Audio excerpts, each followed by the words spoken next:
afternoon, and welcome to another episode of Go Beyond. My name is Alyssa Robinson. I am the digital strategist here at Trietsch, and I am here with our senior pastor, Reverend Daniel Humbert. And Go Beyond is a time that we dig deeper into the message from Sundays. And on Mondays, we've started adopting the Huddle discussion. So every Sunday, we provide a Huddle guide that has key takeaways, next steps, scripture, some intriguing questions to ask around the dinner table. And so we're taking a little piece of that called the Huddle discussion and answering those questions together. So you should see in the link above this video a link to the Huddle guide, the full Huddle guide, so that you can take that and ask questions within your family. But I'll go ahead and get started with our first question today. Because yesterday we were taught, it was All Saints Day, and Pastor Nick was telling us about the cloud of witnesses. And so we're kind of reflecting on who has influenced our faith. And so our first question today is, who first taught you about Jesus and what it means to follow him? Yeah, isn't that a great question? So I kind of have two answers. One goes way back, and then one is, well, they both go way back because I'm old. The first one goes back to when I was in third grade. I had a third grade Sunday school teacher named Monty Doty. She was an elementary school teacher for a profession, and she happened to teach Sunday school. And she's the first one that kind of helped me sort of understand that there was anything real about this guy named Jesus, and that he actually loved me and wanted something to do with me. And so that was a pretty profound lesson for a third grader. And then sort of move forward into youth group and actually just slightly beyond that. We got a new youth pastor every year at our church. And so we got lots of folks who were in training at the seminary. But after undergrad, well, I guess actually when I moved into college, I was still helping as a volunteer with the youth ministry at my home church. And one of the associate pastors, Joanne Holy, was, she taught me a lot about Jesus and helped me to better understand what I just call the real guy. And it was profound for me and helped me in terms of better understanding what I was going to do eventually through seminary and become a pastor and all that. And so she was very instrumental in my understanding of Jesus. Really cool. Well, and this question was really difficult for me as I was thinking through it, because I know that in some Go Beyond episodes and some of your messages that you've shared on Sunday, you've talked a little bit about how you weren't necessarily raised as a church kid. You were kind of going on your own, and sometimes your family would go and sometimes they wouldn't. For me, I was a church kid, like through and through. I was in church 7 days a week, still am. And so it's really hard for me to identify individuals. I can't think of a single person who I'm like, yeah, they are responsible for teaching me about who Jesus is, because it is just so ingrained as a part of my upbringing. I know my parents talked about it. I know my grandparents talked about it. I know every Sunday school teacher I ever had talked about it, but I can't think of a specific person of like, okay, they really showed me who Jesus is. And part of me wishes that I had one person to focus on, but another part of me is like, man, like I have just been fortunate enough I can't remember specifically being taught who Jesus is, but I know who Jesus is because it has been shown to me through actions my entire life. Yeah. And so you've got quite literally a great cloud of witnesses, right? And so I do think it's important that we own that there may not be a single individual, but a collection of folks. And that's the great cloud of witnesses that just kind of help us out, right? Some of whom are family, some of whom are church members, some of whom are neighbors, there's just all kinds. Mm-hmm. I don't know if this is included in the cloud of witnesses, but I also have a few witnesses who have taught me who Jesus is not. Yeah. I don't know if that counts as a part of it. I think it does, actually. Yeah. So our second question for today, who in your life might need to hear the good news about Jesus? I feel like the church answer is everyone. Yeah.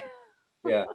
Well, that is the church answer, but and it's also a bit of a challenge to sort of identify, golly, is there somebody that I know or somebody that I'm in relationship with that I'd like to share this good news with? And the reality is, yeah, I mean, on several different levels, there are a few family members who I know could benefit from this peace of God that Jesus offers, this sort of internal assurance that, golly, life really can be good and God really does love us. And so there are a couple of family members. And then I would bet, though I don't have any real confirmation of this, is that there are a few of my neighbors who probably could benefit from what it is Christ has to offer. And, every once in a while we'll have a brief conversation either about faith or about, what I call greater matters. And it's just interesting to find where people are and where they are or are not with regard to faith of any kind. And so I try to do what I just call sort of the backdoor stuff of just every once in a while bring it up or talk about it or what's meaningful to me. And hopefully it's not overbearing or, intrusive, because I think that's one of the worst things we can do is be either one of those things, overbearing or intrusive. But I think when there's genuine dialogue, there's a back and forth and a talking out of, golly, what does this mean to you? Or how has this had impact in your life? I think that's always helpful. Yeah. Well, and so when I think of the people who most need to hear, I focused on the words the good news, Mm, uh, who need to hear the good news of Jesus, because I think that so many people have been hurt by the church and they've kind of experienced the bad news, yeah. which the bad news is that we're humans and we get it wrong. And I think that the people who most need to hear the good news are the people who have been uh, hurt and ostracized by the church and made to feel like they don't belong, or they're not living up to expectations, or they're not following the rules the way that we put them out in our human ways. Uh, but I also know that, saying, "Hey, can I tell you about the gospel?" is not the way to do it. It's kind of more of the come and see mentality, and showing people, letting them see who Jesus is rather than letting them hear about who Jesus is. And that's something that's really difficult to do, but it kind of makes me think back to my childhood of, I can't remember people sitting me down and telling me who Jesus is, and yet I know who this is. And I just hope that I can be that example for other people of, like, you know what, nobody's really told me who Jesus is, but I know that Alyssa identifies as a Christian, and I can get on board with, the what she's doing and seeing and believing and all of that. But yeah, I know a lot of people who have been deeply, deeply hurt by the church, and I think that they most need the good news. Yeah. And I think that's where you and I have the opportunity to help distinguish the difference between who is Jesus, this guy who can offer something, and what is the church. Clearly, there's a correlation, but they're not the same thing. And we always, I don't know if always is the right word, but we often need to help people see that distinction. The church is an avenue for helping connect people with Jesus, but the church isn't Jesus. The church is a bunch of people who are sinful and error ridden and, fault filled and all that kind of stuff. And yet they are kind of the representation of Jesus. And so we've got to just kind of, I think it's important to help people see that, particularly folks who've been hurt by the church, to help them to see that that hurt, while real and painful, wasn't Jesus. It was some people who messed up and who clearly didn't represent Jesus well. Mhm. And this next question wasn't included in the Huddle guide. We only had 2 questions in the Huddle guide, and I can't stop at 2. So I added a bonus question. Way to go. And my bonus question today is, who makes up your cloud of witnesses? And what does that phrase, cloud of witnesses, mean to you? Yeah. Well, I believe I'm very fortunate. My cloud of witnesses has involved many churches and certainly many pastors and many colleagues in ministry. And so it goes to, for me, the cloud of witnesses is anybody I've encountered in my lifetime, whether dead or alive currently, who've helped me understand the faith and who've helped connect me with Jesus. And so some of those folks obviously are still living, and I relate to them on a regular and ongoing basis. And some of them have been gone for years, decades even, and yet they still have had profound impact on who I am.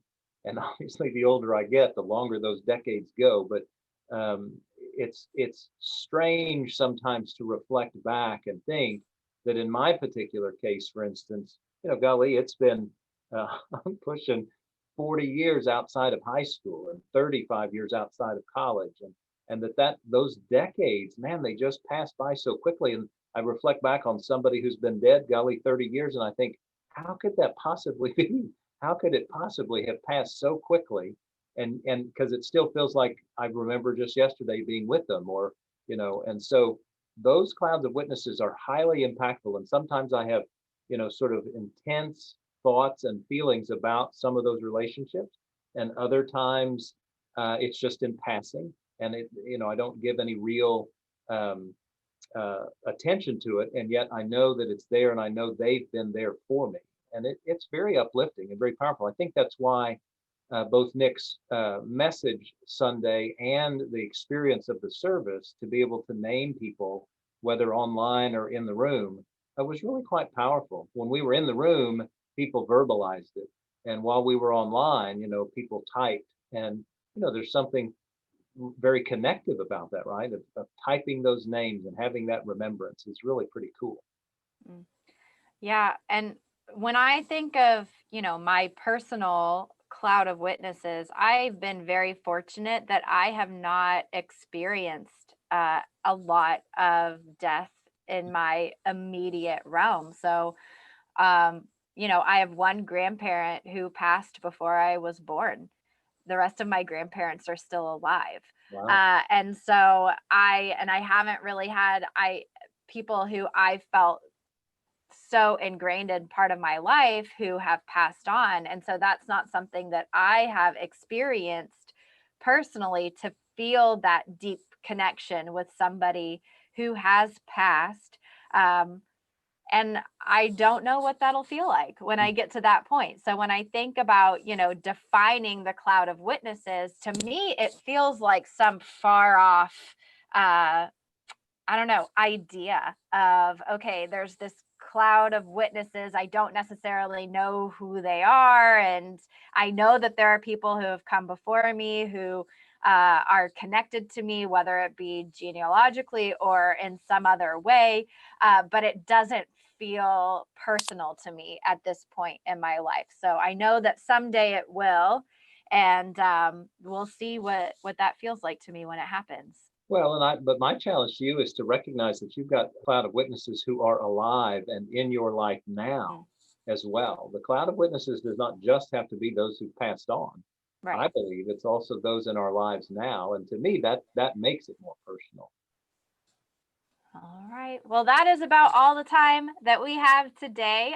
So just as a reminder, we will be live again at 12:30 on Wednesday for another episode of Go Beyond. And you can catch all previous episodes at tmumc.org/go beyond. So we will see you on Wednesday.